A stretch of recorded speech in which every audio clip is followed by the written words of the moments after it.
MMApredictions.com. Pick, share, compare, win. UFC 79 Nemesis. MMA Predictions is once again sponsoring my prediction video. My prediction percentage, as shown on MMApredictions.com, is 73%, which is after 9 UFC events.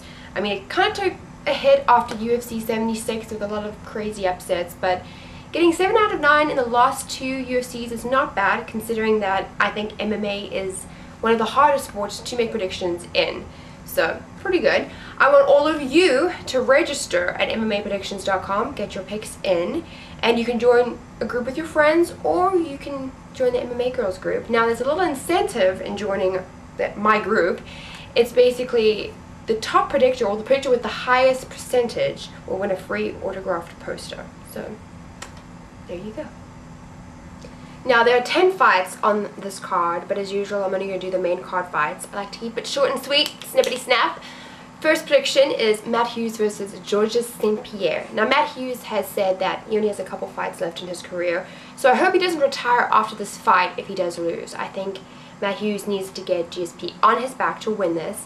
GSP has shown time and time again that his wrestling skills are solid, and he has awesome takedown defense. I think he's going to stuff Matt Hughes' takedown attempts, and I see this fight going the same way as the last one.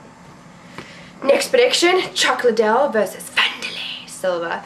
All I can say is, this fight is better late than never. The reason why I love this matchup so much is because Wanderlei is an aggressive fighter that comes forward. Chuck is an outstanding counterpuncher that can knock you out while stepping backwards. I think that we're going to see a more patient Wanderlei, and I see Chuck getting axe murdered. Next prediction is Machida versus Sukuju. Similar to the Liddell Silva prediction, this is an awesome matchup. I'm so pleased with the UFC matchmaker Joe Silva for putting this together.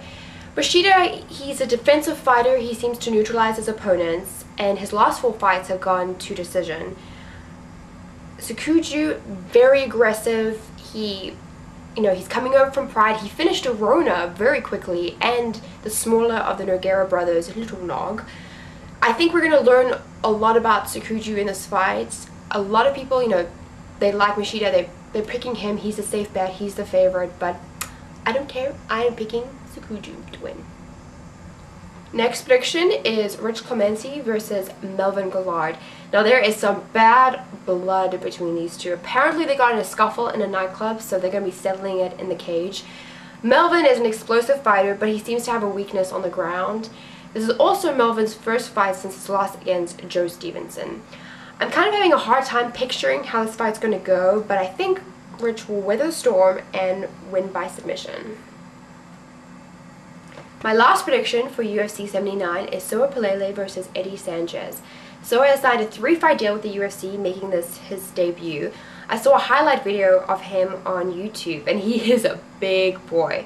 He's not the most technical striker, but I'm looking for him to overwhelm Eddie and do some damage until the ref pulls him off. Closing thoughts. Now, I get a lot of messages from fans on MySpace asking, "Hey Joanne, are you Australian?" Now, I've been living in the United States for about 10 years, so my South African accent is a little diluted. Anyways, in this episode of Closing Thoughts, I'd like to mention that Sukuju, the African assassin, is from Africa.